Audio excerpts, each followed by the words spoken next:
Yo, what's going on, DDR gang? It's your guy, Josh. John. And so today's going to be a little bit different. So ever since we've been jumping down this Rage Against the Machine rabbit hole, we've been doing their music. Yes, sir. Well, we've had a few requests for like different interviews and everything, just to learn more about Zack and what he represents and everything. So the first interview we're going to react to is Rage Against the Machine, Zack de la Rocha, 1997 in Japan. The interview is only 5 minutes long, so we're just going to listen to the whole interview. And then we'll talk about it at the end. It's not going to be like a song where we can stop it, talk about the lyrics or anything. We'll just listen to the interview. It's a short one. And then we'll just, talk about it and what we think and everything. And which I know we're going to get it wrong like we did with the songs. Let us know in the comments what everything and how deep it was, because y'all have been breaking down everything down for us with the song. So if we miss anything in this interview, y'all break it down for us. Please. Hope y'all having a dope-ass day. A great day. And y'all hit that like, subscribe, and comment more Rage stuff for us to react to. Please. All right, let's start this interview. Well, because I think that in living in the States, you're living in one of the most brutal societies in the history of the world. The country who inherited the genocide of the Native American peoples. A country which participated in chattel slavery. The only country in the world to use and drop an atomic bomb on another country, society. The country which murdered and enslaved millions in Southeast Asia as a result of the Vietnam War. And we drew from the people who resisted.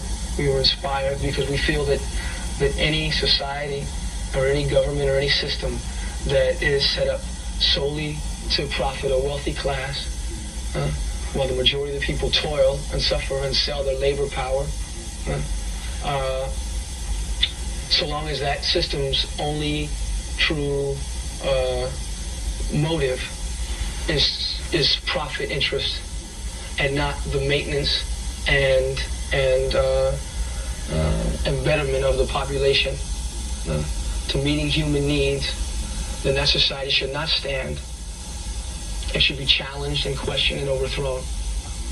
And waking up to the long legacy of brutality of American history and subjugating the world's population has been something we wanted to challenge through music. Initially, I has always been I was drawn to music really, really early in my life. I don't know whether I had friends who were older than me who turned me on to different things. I think initially I was listening to like Hendrix. I was listening to a little bit of jazz. I was listening to Charlie Parker at a very young age, and I was just drawn to it. I started playing guitar at first. It was my first instrument I played. Later, I think it was just an instinctual thing. I grew up in a very I was a Mexicano in a part of the country where I was the exception to the rule, because most Mexicanos in Orange County were there because they had a broom or a hammer in their hands, or picking baskets of strawberries, So I had a deep sense of frustration and alienation I experienced growing up in a very conservative community, very racist, very conservative community. And I think that's what initially attracted me to punk music and punk culture. Yeah. Well, there was so many, I think, the people that I were listening to at the time, really moved me. People like Iggy Pop, the Stooges, the MC5, Public Enemy. That's where he gets his rapping from. Run DMC, we felt that those were two mediums which, instinctually moved us, and we felt could provide the most compelling backdrop for our ideas, I grew up breakdancing, I grew up playing punk rock music, I grew up listening to it, it spoke to me in a way that no other music until that point could speak to me. So we just it kind of happened. It was spontaneous. It wasn't a lot of thought put into it, you know. We were very excited about the idea of playing hip hop with live instrumentation, you know, and fusing the music that we loved so much, and we felt drawn to. So I don't know. It was very spontaneous. There's no way to say exactly how the sounds came together or why. Empire, I mean, is something that the States has definitely become, a word that the States has become. The United States is an empire. It is one of the most powerful forces within the global economy. It really, the title actually came from a speech given by Ronald Reagan in the 1980s. Yeah, as he addressed the Soviet Union as the evil empire.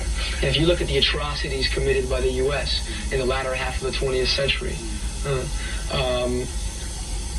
that name, we figured that name or that tag could easily be used to describe the U.S. And so that's why we used it.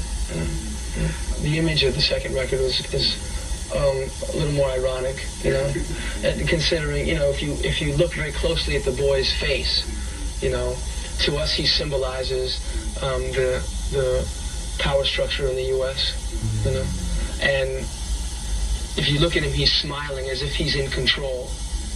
But if you look deeper into his face, you see that he's afraid because he knows what's coming.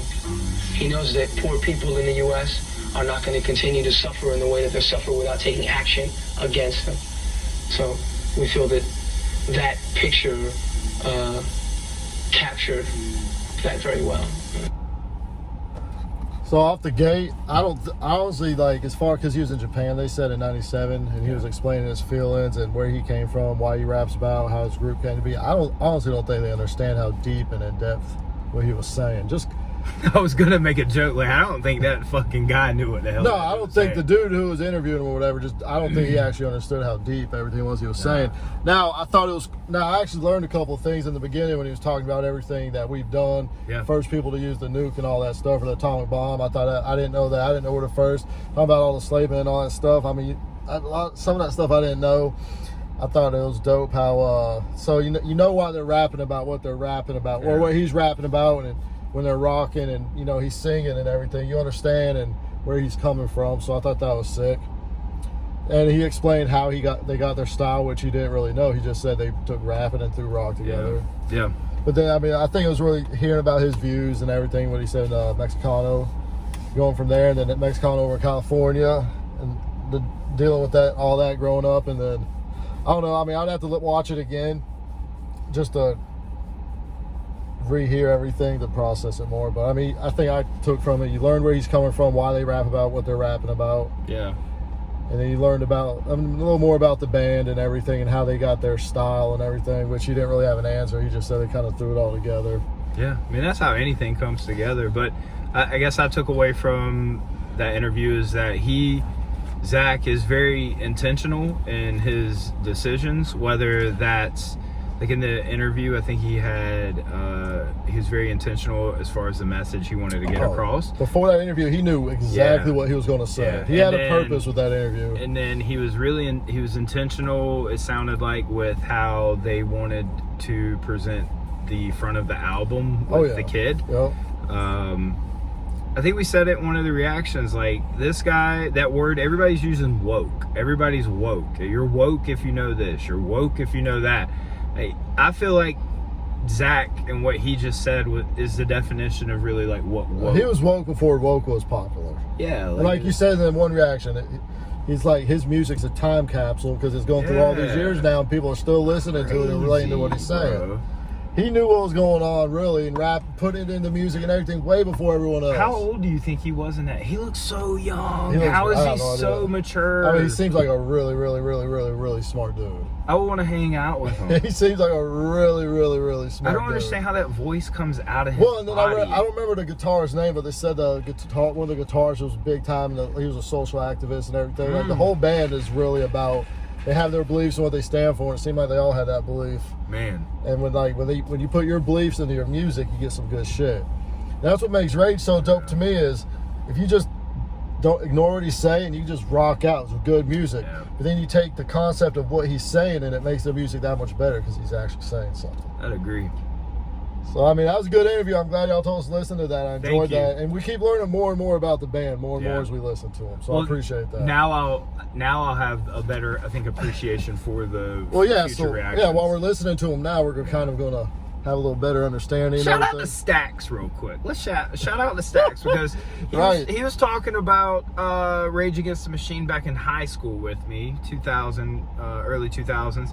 And we've been talking about this whole Rage rabbit hole. He started sending me Public Enemy stuff through text. Yeah. And then we listen to this interview and we see where they get in some of their Well, he said his ingredients and influences stuff, were right? Public Enemy, Yeah. Run DMC, and all that. So that's sick. Yeah, it was sick, man.